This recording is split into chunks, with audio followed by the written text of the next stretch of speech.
parents puissent pas voir leurs enfants pendant plusieurs jours, plusieurs semaines, plusieurs mois, c'est normal ça? Ça, c'est pas du tout normal. Surtout si l'enfant est encore jeune, ça, je trouve, c'est pas bien. Un enfant mis dans un hôpital alors qu'il n'est pas malade, c'est normal ça? Non, pas du tout. Il n'y a que des malades dans l'hôpital et pas des enfants qui sont sains. Ils doivent être avec leurs parents. Bonjour, nous sommes mercredi 14 juin, journée de la grève féministe. Et aujourd'hui, eh bien, vous voyez ici avec une femme dont vous ne verrez pas le visage. Je suis avec des gens dont vous ne verrez pas le visage. Vous entendrez la voix, car nous ne sommes pas là aujourd'hui seulement pour les femmes, mais aussi pour les enfants. Les enfants qui souvent sont pris aux parents et dont certains n'ont plus le droit de visite. C'est le cas ici avec Marcel, on l'appellera Marcel aujourd'hui, qui est avec moi, qui a eu son enfant qui est pris. Et raconte-nous un petit peu pendant combien de temps tu n'as pas pu voir ton enfant? Alors, j'ai pas pu voir mon enfant pendant 4 mois. Enfin, c'était plutôt à durée indéterminée. J'ai dû me battre personnellement pour essayer de voir mon enfant. À force de faire des appels, de demander, au bout de 4 mois, on a pu débloquer une situation. C'était que je puisse voir mon enfant. Et c'était de le voir au point rencontre. Et c'était au tout début, je le voyais qu'une heure une fois toutes les 2 semaines. Une hospitalisation sociale, c'est lorsqu'en fait les HUG à l'unité de pédiatrie avec le service des urgences procèdent à un bilan et le service de protection des mineurs vient chercher les enfants à domicile pour les amener de force en fait à l'hôpital. Et les enfants restent une nuit en urgence sans parents.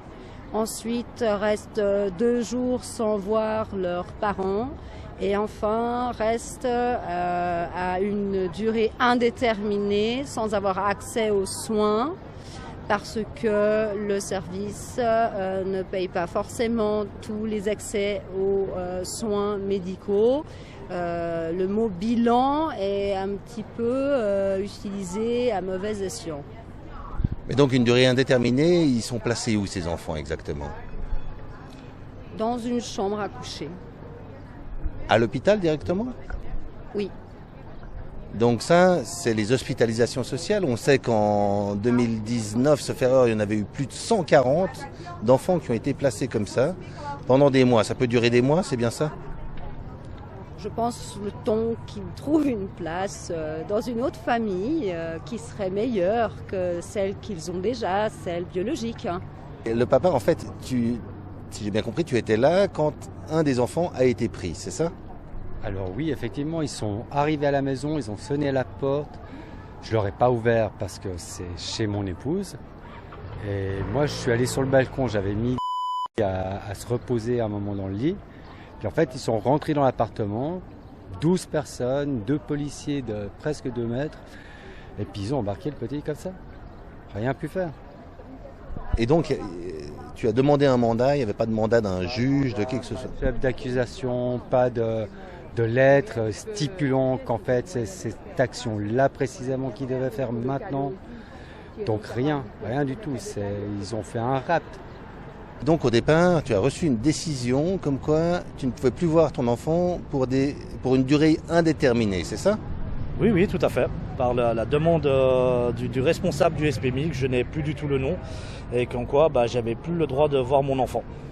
Donc c'est pas une décision de justice, mais c'est une décision d'un service de protection des mineurs, comme quoi tu ne peux même pas voir ton enfant dans un point rencontre. Donc en tant que père biologique de l'enfant, tu ne peux plus voir ton enfant, même pas dans un cadre sécurisé. C'est bien ça? Oui, c'est tout à fait ça. On sait qu'il y a eu une motion qui a passé dernièrement à la quasi-unanimité au Grand Conseil qui a interdit ces hospitalisations sociales. Et pourtant, là, on apprend un cas d'hospitalisation sociale. Ça s'est passé à quelle date? Le 23-05-23 à 16h. Donc il y a moins d'un mois, on constate qu'il y a encore des hospitalisations sociales à Genève, c'est ça? En effet. Et donc les parents, les enfants ont été retirés. Est-ce que ça s'est passé de manière douce, de manière brutale? Comment ça s'est passé ce retrait des enfants? Le premier était avec son papa dans le domicile. Il a entendu une sonnerie. Il n'a pas ouvert. Il a patienté. La porte s'est ouverte. Bon, il pouvait considérer que c'était une violation de domicile. Il a demandé qu'est-ce que ces personnes venaient faire dans la maison exactement. S'ils avaient un papier, un mandat,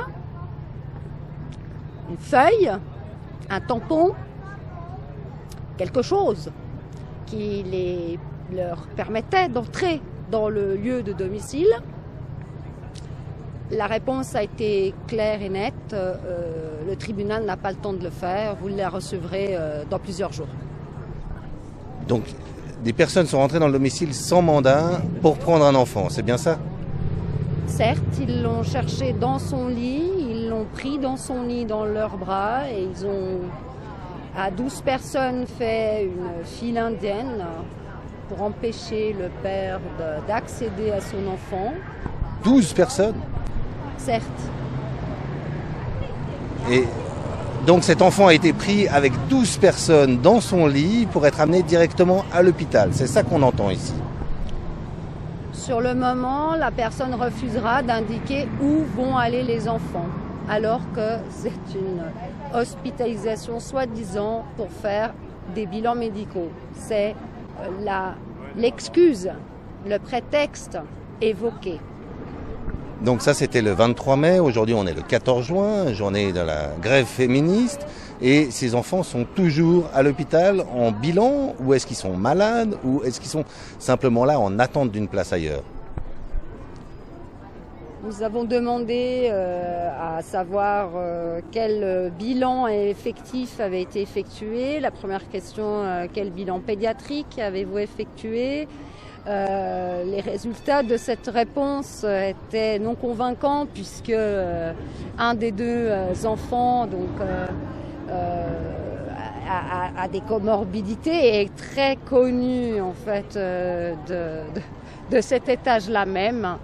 Et dans ces cas-là, l'effet de surprise était de ma part de ne pas comprendre pourquoi il n'y avait aucune réponse de leur part.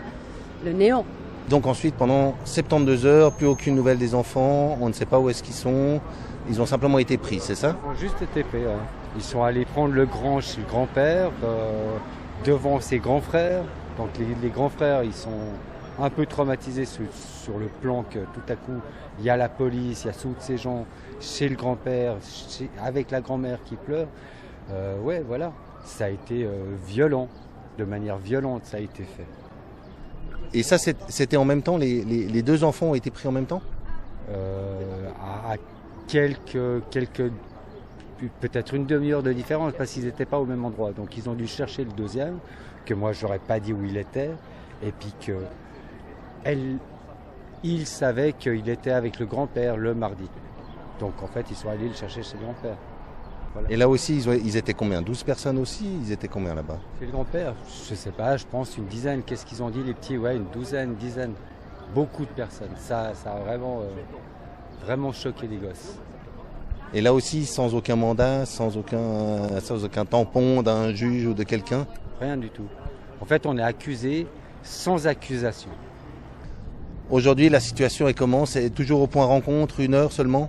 Non, plus du tout, parce qu'après une expertise familiale, la mère a enfin décidé de remettre un peu le compteur à zéro. Et maintenant, il y a des compensations. Je peux plus facilement voir mon enfant, mais ce combat a duré quand même 7 ans. Et je suis pas à l'abri que ça recommence ces problèmes. Tu m'as parlé d'un point rencontre aussi où il n'y avait pas possibilité de sortir à l'extérieur avec ton enfant.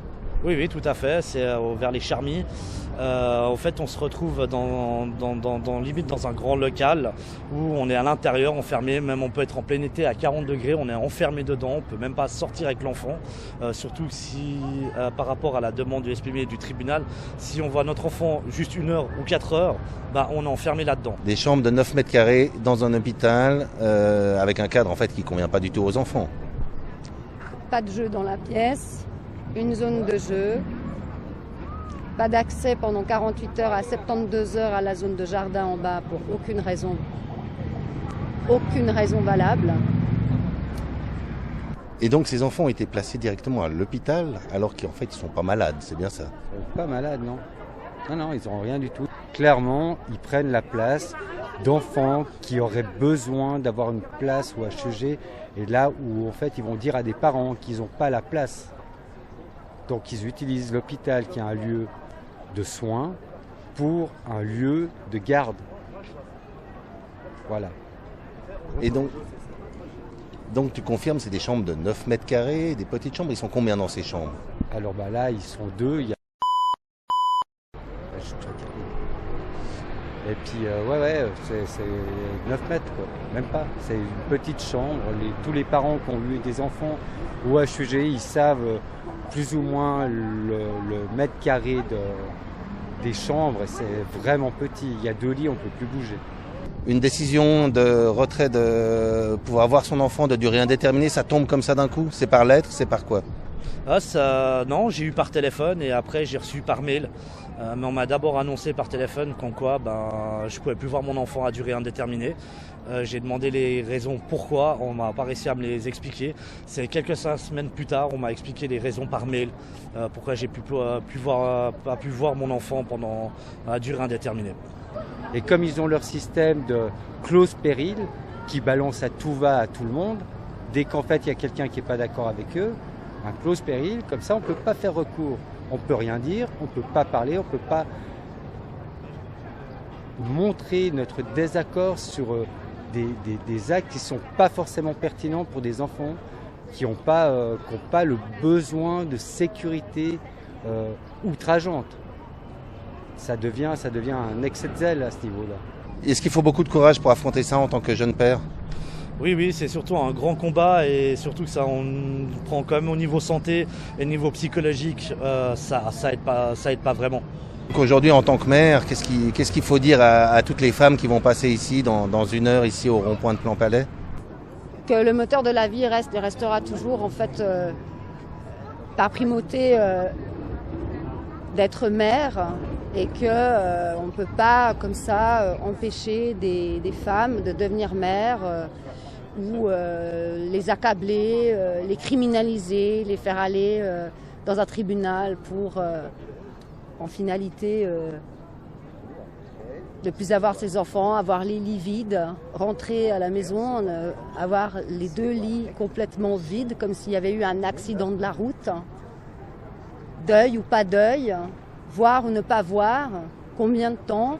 30 minutes, mesdames et messieurs, sur 7 jours, 30 minutes. Ça se passe à Genève, on est le 14 juin, journée de la grève féministe, et on apprend que les hospitalisations sociales ont toujours lieu, de manière brutale, ici à Genève. Des enfants sont placés dans des chambres, n'ont accès pas à leurs parents pendant 72 heures, n'ont pas accès au jardin pendant 72 heures, restent depuis maintenant bientôt 1 mois dans un hôpital sans être malade, et ça c'est Genève. Est-ce que c'est normal pour Genève? C'est inacceptable, scandaleux, outrancier pour notre canton, pour les valeurs de protection des enfants. C'est inadmissible et totalement arbitraire. Finalement, ce sont des commérages. Est-ce qu'il y a un écho auprès des autres femmes par rapport à cette problématique? Beaucoup de femmes se sont plaintes effectivement de mauvais traitements à l'intérieur de cette institution depuis des mois, maintenant voire des années. Certains 2 ans, 5 ans, 7 ans, 10 ans d'affilée. En gros, le temps de l'enfance, le temps de l'adolescence, quasiment jusqu'à 18 ans, 20 ans. Finalement, tout le monde peut se sentir menacé, je pense, à partir d'aujourd'hui. Voilà, on est à Genève, 14 juin 2023.